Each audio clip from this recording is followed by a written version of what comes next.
Ha! Even more Madden 17 news. Why is it here to talk to you about how head-to-head rank is going to be changed in Madden 17. But before we get started, want to throw the like goal back up there again. 300 to 400 likes. You guys actually crushed it in the last one. I thank you guys for your support and helping me reach that goal. Hey, slow and steady wins the race. Let's get into it. With the change of how head-to-head is being played in Madden Ultimate Team 17, my question to you guys is how exactly does this affect you? Ultimately, what they're doing with head-to-head is pretty much taking away playoffs and taking away the Super Bowl. Now, there are some pros and cons to this, and I do want to talk about the formula on how they're going to be deciding on what tier you're in, whether it's rookie or the All Madden tier. There's one thing that this takes away from, and I think it's actually kind of big time because it takes away from that pressure. It takes away from that clutch gene. When you have to go through the playoffs, you know, like, all right, I have to win each game. I have to win every single one of these games in order to win a Super Bowl, and then I get the Super Bowl celebration at the end. Now, that's a cool thing. That's pretty, I can see that as being pretty important, especially for those of you who are competitive, or you have your own goals that you want to set.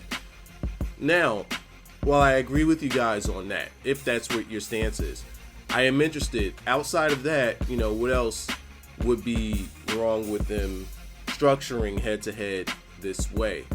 So here's part of the article that they have on their website. H2H Unlimited Events has replaced H2H Seasons in Madden Ultimate Team. This will be a place where you go to where you want to play against other human being opponents with anyone in your lineup with no restrictions. Playing in H2H Unlimited Events does put you in MUT event structure, but does not cost a ticket to play. The event structure for head-to-head unlimited events does vary from draft champions rank and salary cap rank, as you will have the opportunity to earn 10 wins before reaching 2 losses. Head-to-head unlimited events also come with a new leaderboard. Head-to-head unlimited events also comes with a new leaderboard that takes more competitive approach instead of how many coins you have earned in the mode. Additionally, the leaderboards display what tier, in parentheses here, rookie first string, pro second string, etc. you are based on your performance. Lastly, by utilizing our event structure, we get vastly improved matchmaking. For those reasons, we are excited for the changes coming to Madden 17. So, what this tells me is, more so than rewarding you for your own individual performance in head-to-head games, the Madden team here seems to be structuring this more so they have other ways to get you into these tournaments. Unlimited events seem to be like something that is going to play into when they do these tournaments, such as like Madden Challenge and whatnot. Now, you're still going to have the salary cap mode ranked, and you're going to have the draft champions ranked. And I'm guessing that this right here is just going to be another way in which you could get into those tournaments. You know, whenever Madden's going to have those tournaments, they're going to have the end-year tournaments. Maybe they'll have like the mid-year tournaments. I think they're going to have multiple tournaments throughout the year this year. And they want to use the Ultimate Team, just completely unlimited, no restrictions type of feel. They want to use that database also to get people into the tournaments as well.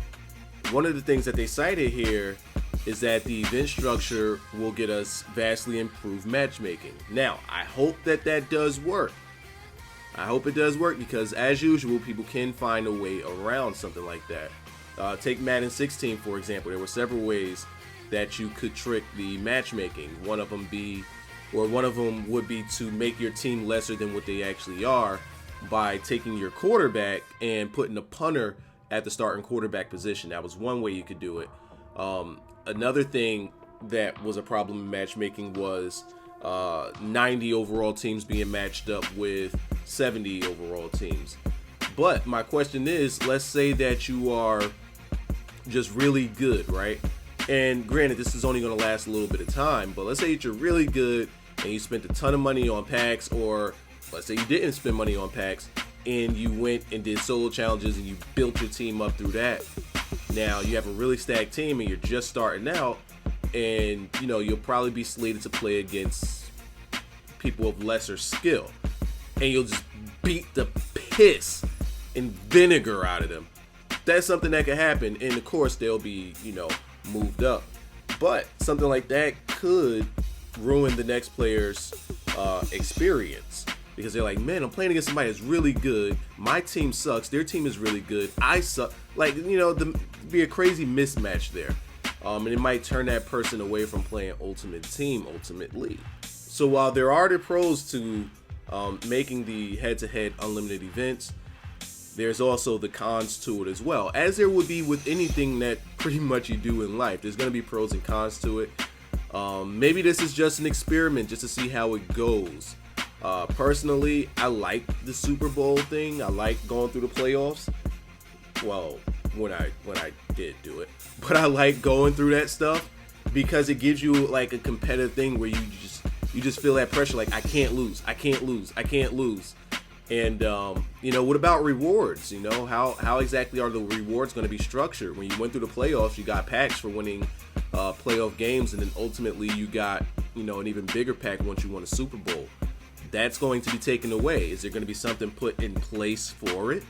These are just questions that I have. Maybe these are questions that you guys have as well, or maybe you guys already got the answers. Maybe y'all already know, and you can help me out by letting me know what you guys know, or if you have your own various opinions, drop them down in the comment section below. I'm Wiser. I'll be delivering much more Ultimate Team and Madden 17 news going forward. I hope you guys subscribe if you're new, and if you've been here, thank you for your continued support. I'll see you guys in the next video.